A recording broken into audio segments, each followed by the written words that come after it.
நேயர்கள் கேட்கவிருப்பது மக்கள் தொகை வளர்ச்சியும் குடும்ப கட்டுப்பாடு பற்றிய கலந்துரையாடலை கேட்கலாம். வணக்கம் அன்பு நேயர்களே, இது ஏஜிஎஸ் பிள்ளை சமுதாய வானொலி 90.0. இது நம்ம ரேடியோ, நாகை ரேடியோ. மீண்டும் ஒருமுறை எங்கள் நேயர்கள் அனைவருக்கும் அன்பான வணக்கம். நான் உங்கள் அறிவிப்பாளர் தியாகு. என்னுடன் சக அறிவிப்பாளர் சுதி இன்னைக்கு என்னோட இருக்காங்க. வணக்கம் அன்பு நேயர்களே, இன்று ஒரு சிறப்பான நாள். என்னன்னு தெரியுமா? இன்னைக்கு ஒன்றும் திருவிழா இல்லையே. இன்னைக்கு என்ன சிறப்பான நாள்? இன்று ஜூலை 11, அதாவது உலக மக்கள் தொகை தினம். ஆஹா, அது சரி. அதை பற்றி இன்னைக்கு பேசலாமா? பேசலாம். அதுக்கு முன்னாடி நான் எங்க வீட்டுக்கு பக்கத்துல உள்ளவங்களை பத்தி ஒரு கதை சொல்ல போறேன். நிச்சயமாக, நாம் அதுக்கு தானே காத்திருக்கிறோம். இந்த கதை திரு பாபுவின் குடும்பத்தை பற்றியது. திரு பாபு மற்றும் அவர் மனைவி சுமதி திருமணமாகி 2.5 வருடம் ஆகிவிட்டது. அவர்கள் இருவரும் ஒருவரை ஒருவர் மிகவும் நேசிக்கிறார்கள். ஆனால் அவர்கள் குடும்ப கட்டுப்பாடு கொஞ்சம் கொஞ்சமாக போய்விட்டது. திருமணமான முதல் வருடத்தில் அவர்களுக்கு முதல் குழந்தை பிறந்தது. குழந்தை நடக்க ஆரம்பித்ததுமே சுமதி மீண்டும் கர்ப்பமானார். 2.5 வருடங்கள் ஆகவில்லை, அவர்கள் 2வது குழந்தைக்கு தயாராகி வருகிறார்கள். ஆமாம், அவர்களது அண்டை வீட்டாரான திரு கோபுவும் அவரது மனைவியும் திருமணமாகி 2.5 வருடங்கள் ஆகிறது. ஆனால் அவர்களுக்கு இன்னும் குழந்தைகளே இல்லை. ஒரு நாள் திரு பாபுவும் கோபுவும் பூங்காவில் அமர்ந்திருந்தனர்.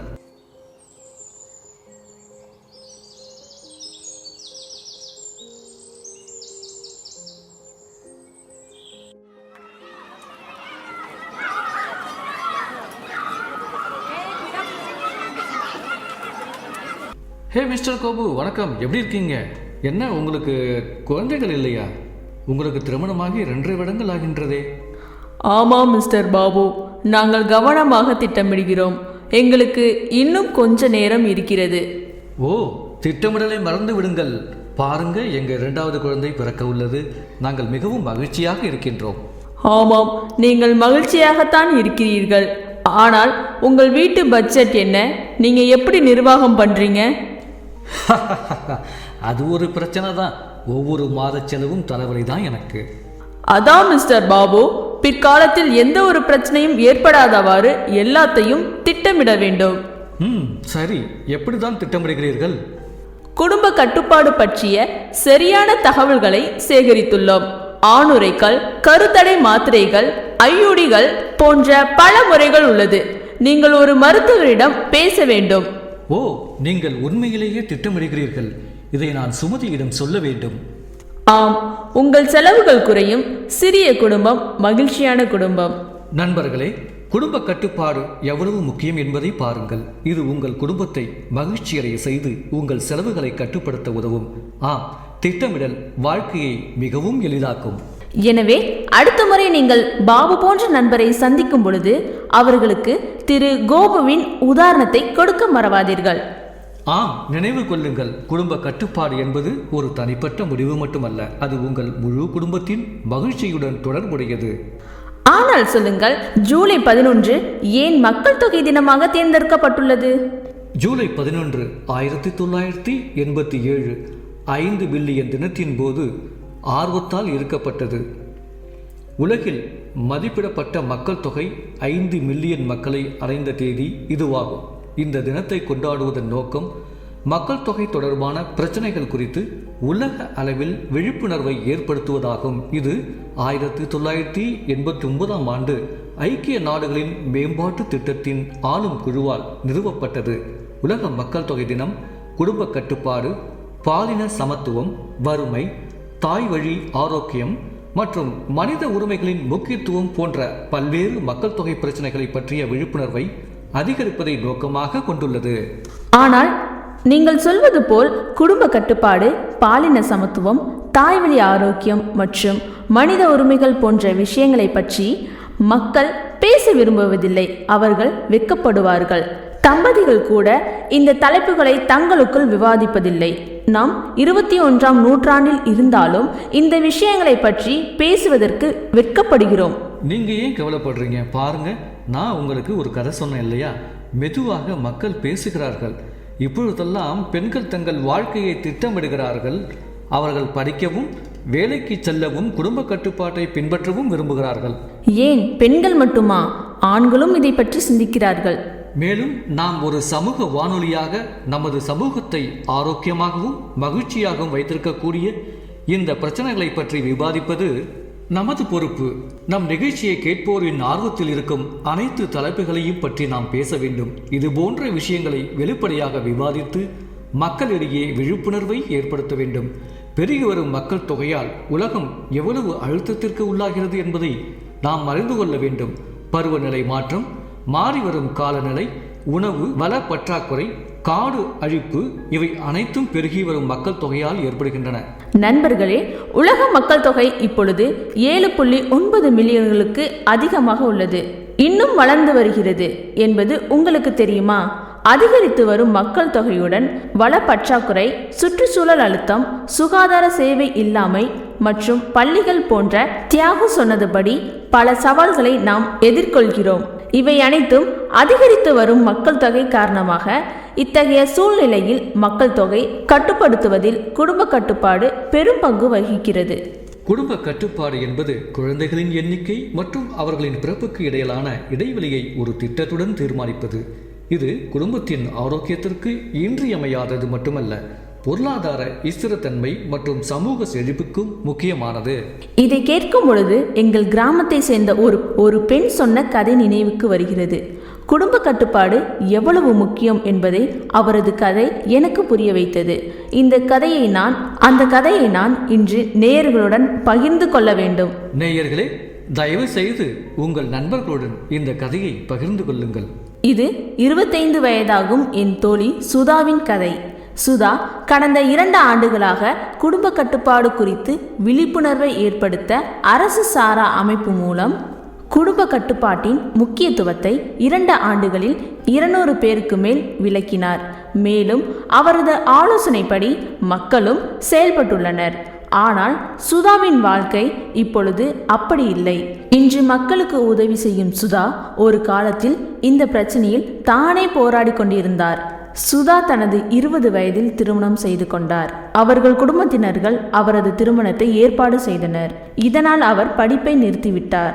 கணவனின் குடும்பமும் நல்ல பின்னணியில் இருந்து வந்ததால் சுதாவிற்கு எந்த எதிர்ப்பும் இல்லை. திருமணத்தின் போது அவரது தாயார் அவளை எப்பொழுதும் அனைவரையும், குறிப்பாக தனது கணவரையும் தனது மாமியார் வீட்டில் மகிழ்ச்சியாக வைத்திருக்க வேண்டும் என்று, குழந்தைகள் கடவுளின் ஆசீர்வாதமாக கருதப்படுவதால் கருத்தடை மாத்திரைகள் சாப்பிட வேண்டாம் என்று அறிவுறுத்தினார். அம்மாவின் அறிவுரை கேட்ட சுதா தனது மாமியார் வீட்டிற்கு சென்றாள். திருமணத்திற்கு பிறகு எல்லாம் நன்றாகத்தான் போய்கொண்டிருந்தது. ஒவ்வொரு குடும்ப நிகழ்விலும் சுதாவிடம் எப்பொழுதும் ஒரே கேள்வி கேட்கப்பட்டுள்ளது: நீங்கள் எப்பொழுது நல்ல செய்தியை சொல்வீர்கள்? எல்லாமே நன்றாக இருந்தாலும் அவரது திருமண வாழ்வில் ஒரே பிரச்சனை என்னவென்றால், பல முறை அவளின் கணவனிடம் சொன்ன பிறகும் அவளுடைய கணவன் உடல் உறவின் போது ஆணுரை பயன்படுத்தவில்லை. சுதா தனது படிப்பை தொடர விரும்பியதால் அப்பொழுது குழந்தை பிறக்க தயாராக இல்லை. ஆனால் ஆணுரை பயன்படுத்தாததால் அவர் கர்ப்பமானார். இந்த குழந்தையை பெற்றுக்கொள்ள சுதா சிறிதும் தயாராக இல்லை. ஆனால் குடும்பத்தினரின் வற்புறுத்தலுக்கு பிறகு குழந்தையை பெற்றுக்கொள்ள முடிவு செய்தார். நேரம் கடந்துவிட்டது. டெலிவரி தேதி வந்தது. அவர் மருத்துவமனையில் அனுமதிக்கப்பட்டார். ஆனால் தாய் அல்லது குழந்தை ஒருவரை மட்டுமே காப்பாற்ற முடியும் என்று மருத்துவர் அவரது குடும்பத்தினருக்கு தெரிவித்தார். சுதாவின் நிலைமை கவலைக்கிடமாக இருந்தது. ஆனால் கடவுள் அருளால் அவள் உயிர் பிழைத்து ஒரு மகளை பெற்றார். பிரசவத்திற்கு பிறகு மருத்துவர் குடும்ப கட்டுப்பாட்டின் அவசியத்தை பற்றி அவளுக்கும் அவரது குடும்பத்தினருக்கும் கூறினார்.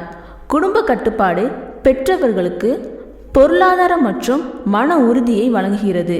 அது பெண்களை ஆரோக்கியமாக வைத்திருக்கிறது மற்றும் குழந்தைகளுக்கு சிறந்த பராமரிப்பு மற்றும் கல்வியை அனுமதிக்கிறது.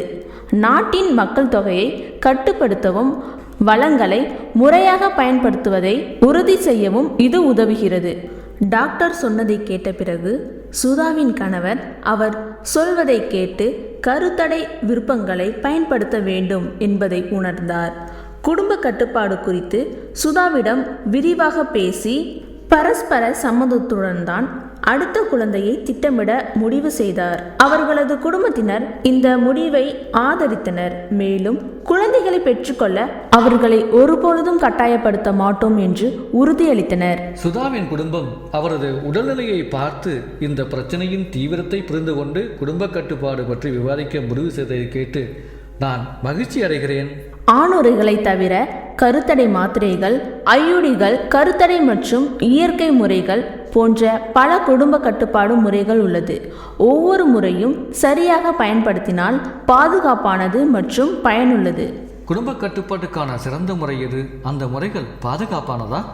பெரும்பாலான குடும்ப கட்டுப்பாடு முறைகள் பாதுகாப்பானவைதான். எவ்வாறாயினும் சாத்தியமான அபாயங்களை புரிந்து கொள்வதற்கும் தகவலறிந்து முடிவெடுப்பதற்கும் எந்த ஒரு முறையும் பின்பற்றுவதற்கும் முன் ஒரு சுகாதார நிபுணரை அணுகுவது எப்பொழுதும் நல்லது. உங்கள் மற்றும் உங்கள் துணையின் ஆரோக்கியம் மற்றும் வாழ்க்கை முறைக்கு ஏற்ற முறையே சிறந்த முறையாகும். இதை செய்ய உங்கள் குறிப்பிட்ட சூழ்நிலைகளின் அடிப்படையில் சரியான ஆலோசனை வழங்கும் ஒரு சுகாதார நிபுணரை நீங்கள் அணுகலாம். குடும்ப கட்டுப்பாடு ஆரோக்கியம், பொருளாதாரம் மற்றும் சமூக நலன்களை கொண்டுள்ளது. உதாரணமாக, சிறிய குடும்பங்கள் குறைந்த பொருளாதார அழுத்தத்தை எதிர்கொள்கின்றன. குடும்ப கட்டுப்பாடு பெற்றோர்கள் தங்கள் குழந்தைகளின் கல்வி, சுகாதாரம் மற்றும் பிற தேவைகளை சிறப்பாக பூர்த்தி செய்ய அனுமதிக்கிறது. மேலும் வேலை வாய்ப்புகளை பயன்படுத்திக் கொள்வதற்கும் அவர்களின் பொருளாதார நிலையை மேம்படுத்துவதற்கும் பெற்றோருக்கு நேரம் கொடுக்கின்றது. குடும்ப கட்டுப்பாடு சமூகத்தின் வளங்களை சரியான முறையில் பயன்படுத்துவதை உறுதி செய்கிறது. ஒரு சிறிய மக்கள் தொகை என்பது சுகாதாரம், கல்வி மற்றும் பிற பொது சேவைகளின் குறைவான சுமையை குறிக்கிறது. இது சமூகத்தின் வறுமை மற்றும் வேலையின்மை பிரச்சனைகளை குறைக்க உதவுகிறது. நண்பர்களே, குடும்ப கட்டுப்பாடு என்பது தனிப்பட்ட, சமூக மற்றும் தேசிய அளவில் பல நன்மைகளை வழங்கும் ஒரு படியாகும். நாம் அதை ஏற்றுக்கொண்டு அதன் முக்கியத்துவத்தை புரிந்து கொள்ள வேண்டும். குடும்ப கட்டுப்பாடு குடும்பங்களின் ஆரோக்கியம் மற்றும் பொருளாதார நிலையை மேம்படுத்துவதோடு மட்டுமில்லாமல் சமூகம் மற்றும் நாட்டின் வளர்ச்சியிலும் குறிப்பிடத்தக்க பங்கை வகிக்கிறது. எனவே குடும்ப கட்டுப்பாட்டுக்கு முன்னுரிமை அளித்து அது குறித்து விழிப்புணர்வை ஏற்படுத்த வேண்டும். நேயர்களே, இன்றைய அத்தியாயத்திலிருந்து இது போன்ற பிரச்சனைகளை பற்றிய விவாதிக்க ஒருபொழுதும் தயங்கக்கூடாது என்பதை நன்றாக புரிந்து கொண்டோம். உங்கள் மருத்துவரிடம் பேசி எந்த நவீன கருத்தடை முறைகள் உங்களுக்கு ஏற்றது என்பதை கண்டறியவும். நண்பர்களே, இப்பொழுது நாங்கள் விடைபெற வேண்டிய நேரம் வந்துவிட்டது.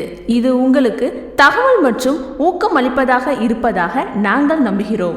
குடும்ப கட்டுப்பாடு பற்றி அறிந்து கொள்வதன் மூலம் ஆரோக்கியமான மற்றும் மகிழ்ச்சியான சமுதாயத்தை நோக்கி நாம் அனைவரும் நடவடிக்கை எடுக்க முடியும். சரி நேயர்களே, மீண்டும் மற்றொரு நிகழ்ச்சியில் நாம் சந்திப்போம். நன்றி, வணக்கம் நேயர்களே. இது EGS பிள்ளை சமுதாய வானொலி 90.0. இது நம்ம ரேடியோ, நாகை ரேடியோ. நேயர்கள் இதுவரை கேட்டது மக்கள் தொகை வளர்ச்சியும் குடும்ப கட்டுப்பாடும் பற்றிய கலந்துரையாடலை கேட்டீர்கள்.